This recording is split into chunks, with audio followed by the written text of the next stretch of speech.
మాత్రం ఉంది అని కూడా వాళ్ళు ఎంక్వైరీ చేసుకొని చేసేటువంటి తరం మన ముందు ఉంది ఇప్పుడు. అలవి కానీ హామీలు మీ ఇష్టారీతిని మేము ఇదిగో ఇది చేస్తాం అదిగో అది చేస్తాం అల్లావుద్దీన్ అద్భుత దీపం తెస్తాం అని అంటే కుదరదు. ఫ్యాక్ట్ చెక్కే చెప్తున్నా వినండి, ఫ్యాక్ట్ చెక్కే చెప్తున్నా. 2023లో ఏదైతే ఉందో డిసెంబర్ లో మేము గెలిచాము, 2024లో ఏప్రిల్లో గెలిచాము. అదే విధంగా బీఆర్ఎస్ కి ఎంపీలు 0 చుట్టారు. తర్వాత జరిగినటువంటి స్థానిక సంస్థలు అయినటువంటి పంచాయతీ రాజ్ వ్యవస్థ కూడా మేమే గెలిచాము, మున్సిపాలిటీలు కూడా మేమే గెలిచాము.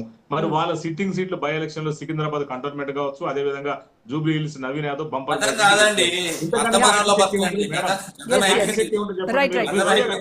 మళ్ళీ మాట్లాడతాను మీతో Srinivas garu. Side forward question, fact check ఏమిటి? ఇదే కదా ఫ్యాక్ట్ చెక్ అంటే. యాక్చువల్ గా ఇంత క్లియర్ గా ఎస్టాబ్లిష్ అవుతుంది అంటే అన్ని హామీలు అమలు చేయలేకపోతుందో ప్రజలు. అంటే మీరు 100 రోజుల్లో ఇస్తా అన్నారు కదా, 100 రోజుల్లో ఏది అనేది ఖచ్చితంగా వచ్చి కూర్చుంటారు. మాట వినండి మేడం, బడ్జెట్ ఉండాలి కదా. వాళ్ళు 8,11,000 అవన్నీ అదే అదే ఫ్యాక్ట్ చెక్. శ్రీనివాస్ రెడ్డి గారు ఫ్యాక్ట్ చెక్ అంటే అదే.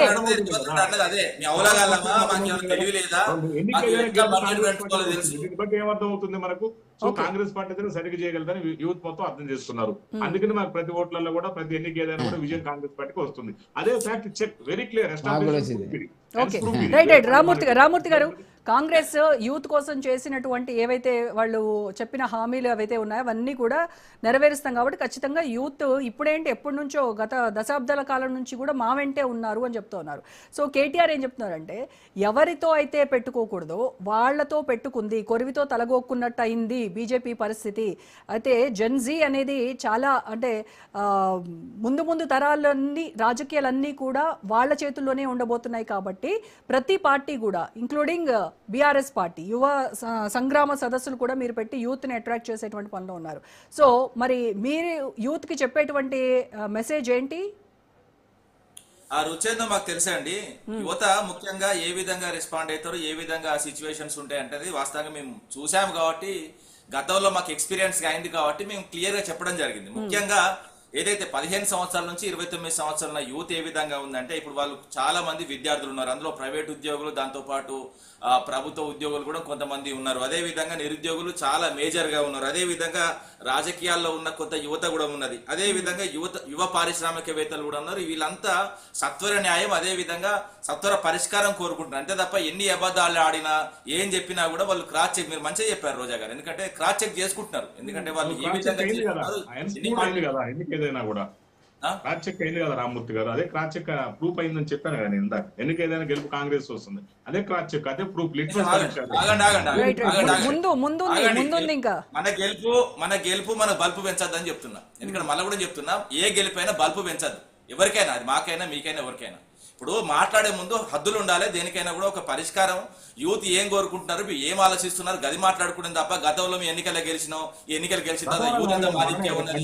అదే విధంగా జంజీలు చేసిన ఉద్యమాన్ని కూడా మీ అకౌంట్ లో వేసుకోవద్దు. ముఖ్యంగా చెప్తున్నా, ఢిల్లీ జంతర్ మంతర్ లో జరిగిన విజయం, ముఖ్యంగా నీట్ సంబంధించిన 23-24 మంది విద్యార్థులు చనిపోయిన తర్వాత, ఉద్యమం వచ్చిన తర్వాత, ముఖ్యంగా ఏదైతే రాజకీయంగా జరిగిన అంశాలు, అదే విధంగా రాజకీయం కాపాడుకునే అంశాలు, అదే విధంగా విద్యాశాఖ మంత్రి ధర్మేంద్ర ప్రధాన్ రాజీనామా విషయంలో ఏ విధంగా ఢిల్లీ దిగి వచ్చింది. ఆ ఢిల్లీ దిగి రావడానికి కారణం ముఖ్యంగా జెన్జీలు మాత్రమే. మీ పార్టీ కాదు, మా పార్టీ కాదు, ఎవరి పార్టీ కాదు. ఇంకా కూడా పార్టీలకు మీరు పూసుకోకండి. ఏదో బట్టలకు దుమ్ము పూసుకొని అదే విధంగా ఇక్కడ గీరికపై ఇట్లా చూపెట్టుకుంటా మొత్తం దేశవ్యాప్తంగా ఇక్కడ ఇది చిన్నగా ఏదో గీరికపోయినట్టు చూసుకుంటా మొత్తం మాసిపోయిన బట్టలు వేసుకొని వెనకకెళ్ళి ఫోటో దిగి మొత్తం ఇలా మొత్తం ఫోటో పెట్టి మొత్తం దేశవ్యాప్తంగా తిప్పుకుంటే అర్థం చేసుకున్నాడు ఎవరు లేడు. అర్థం చేసుకున్నాడు ఎవరు లేడు. ఆగండి, చెప్పనివ్వండి. దాదాపు 45 మినిట్స్ పైగానే మాట్లాడతారండి. శ్రీనివాసరెడ్డి గారు ఒక్క నిమిషం ఆగండి. దేశంలో ఎంతమంది యువత ఉన్నది? ఆగండి శ్రీనివాసరెడ్డి గారు ఆగండి. మీరు మాట్లాడతారు, శ్రీనివాసరెడ్డి గారు ఓవర్లాప్ అవుతుంది.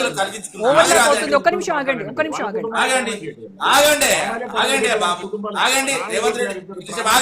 అండి. శ్రీనివాసరెడ్డి గారు ఒక్క నిమిషం అన్నట్టు 18 సంవత్సరాలు. ఒక్క నిమిషం ఆగండి భయ్య, ఆగండి. జర ఓపిక ఉండాలి. మనిషికి చెప్పే దమ్మున్నప్పుడు వినే దమ్ము కూడా ఉండాలి. ఒక్క నిమిషం అండి. శ్రీనివాసరెడ్డి గారు ఆగండి. ఎవడ బదులాడతాడు మీరు బదులాడు శ్రీనివాస్ రెడ్డి గారు మీరే ఇందాక చెప్పారు కదా, పాయింట్స్ రాసుకోండి అని చెప్పారు కదా శ్రీనివాస్ రెడ్డి గారు.